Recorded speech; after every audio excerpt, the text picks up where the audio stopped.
Salut à tous, c'est Motard Geek pour les imprimantes 3D. Aujourd'hui, on va déballer un gros colis dont personne n'a su deviner le contenu sur les réseaux sociaux. Donc vu la forme, ça aurait peut-être pu vous orienter un petit peu parce qu'on est plus haut que large. Voilà, c'est pas une imprimante cubique, mais on est sur une Delta. Et si vous aviez regardé un petit peu sur le comparateur, vous auriez pu voir qu'il s'agissait de la Mora DF3. Donc, qui est connu également sous la marque de Dedibot DF3. Il y a très peu de reviews sur internet à son sujet. Et moi, ce qui m'a plu lorsque Gearbest me l'a proposé, parce que c'est vrai qu'on ne fait pas les reviews de toutes les imprimantes là. Ils ont tellement de modèles on n'accepte pas de tester toutes leurs imprimantes. Mais celle-ci, j'ai trouvé ça sympa, le fait qu'il y ait le nivellement automatique du plateau, le fait que ce soit une Delta également, donc assez rapide et précise normalement. Le feeder automatique en in, en out pour le filament. Voilà, pas mal de petits détails comme ça qui faisaient que ça me tentait. En plus de ça, c'est une imprimante 3D qui est fermée, qui a un look assez sympa. D'ailleurs, elle est disponible en plusieurs coloris. Je ne sais pas dans quel coloris elle va être. J'espère que c'est noir ou gris, ça ira bien chez moi. N'hésitez pas à me dire dans les commentaires quel coloris vous ferait plaisir en ce qui vous concerne. Et donc, sans plus attendre, on va la sortir du colis. Donc, elle est plutôt bien emballée. Il y a une poignée, donc ça c'est pratique. On va mettre ça par terre. C'est assez lourd. Hop. Donc voilà le carton. Donc niveau spec, je ne vais pas m'attarder. Vous pourrez aller consulter tout ça sur le comparateur du site. Et également sur la fiche produit chez Gearbest. En gros, donc c'est un plateau d'impression qui est rond puisque c'est une Delta. Un diamètre de 15 cm. Pour une hauteur de 17 cm. Certains diront que c'est trop petit. Personnellement, j'ai une Smart Cube 3D, la MK2+, et une U20, donc avec un grand volume d'impression. Et je ne me sers jamais du volume d'impression maximum. Alors évidemment, qui peut le plus, peut le moins. A l'inverse, si j'ai besoin d'imprimer des gros objets avec celle-ci, ben, je pourrais pas. Mais bon, voilà, j'avais envie de la tester.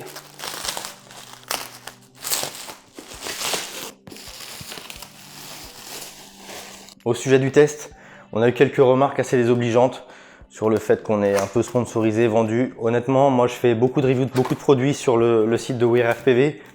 Je suis assez connu pour donner mon avis franc et honnête. Je cherche pas à faire forcément des ventes.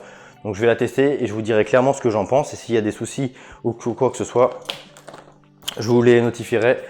Donc dans le carton, qu'est-ce qu'on retrouve? Une petite carte de garantie. 1 an de garantie, donc ça c'est pas mal.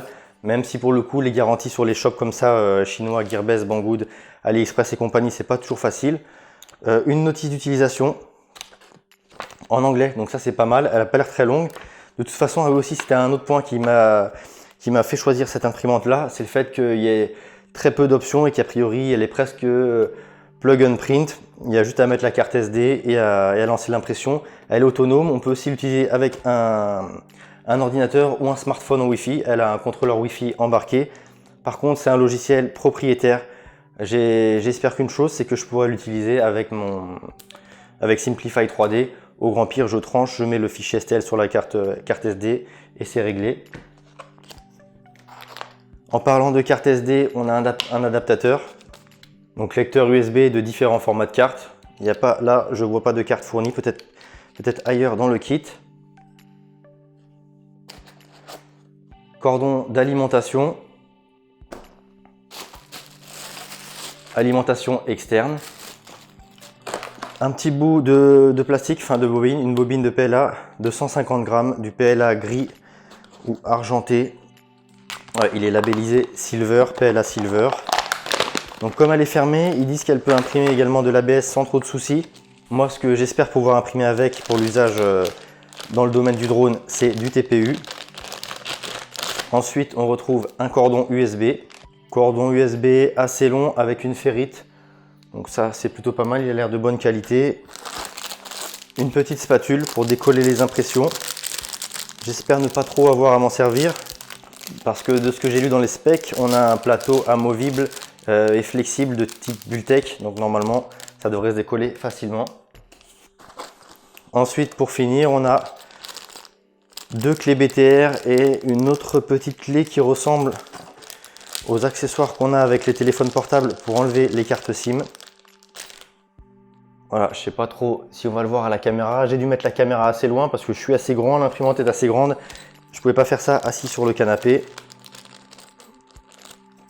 Ensuite, on a un petit ourson imprimé donc avec l'imprimante, relativement propre, relativement lisse. Je vous mettrai des photos sur l'article du blog parce que je sais pas si on va réussir à faire le focus sans que je surveille sur l'ourson, mais il est plutôt clean, une première couche plutôt propre, des supports, mais très peu de bavure, ça a l'air plutôt sympa.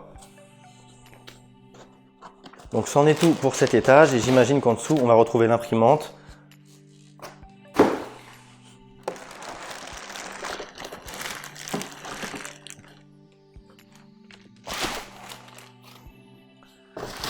Donc dans le carton on retrouve voilà du bulle, c'est relativement non, c'est très bien protégé. Il y a également du polystyrène au fond. Le carton il est renforcé dans les coins pour pas venir s'écraser. Donc normalement je pense que même en voyageant depuis Hong Kong jusqu'à Paris, il y a peu de risque de l'abîmer. Hop, on va finir de la déballer. Donc c'est moins lourd comme ça tout seul que dans le carton.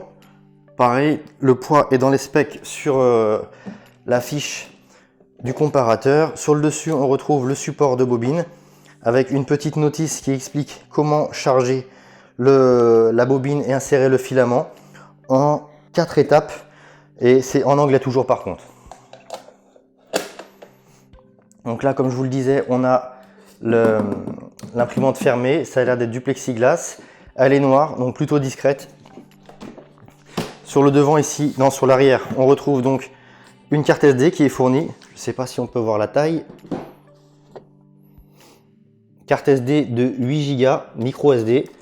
Ensuite, on a un port USB, la prise pour l'alimentation et également un bouton pour mettre hors tension carrément l'alimentation. Ça, c'est l'arrière. Et en façade, voilà, on retrouve quelques boutons a priori tactiles et lumineux. Et la porte qu'on peut ouvrir. Hop.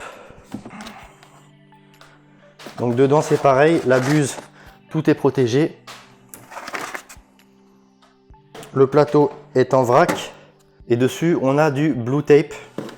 Je vais poser, je vais regarder ça de plus près. On a du blue tape, donc c'est pas un vrai log build, on dirait. En dessous, ça ressemble quand même. Et en tout cas, c'est flexible et épais. Et on a des loquets au fond pour venir le verrouiller. Donc là, je vais m'en arrêter là pour l'unboxing et la découverte. Je vais regarder un peu comment ça fonctionne. Et je vous retrouve le plus rapidement possible dans une autre vidéo pour la mise en service et les premières impressions.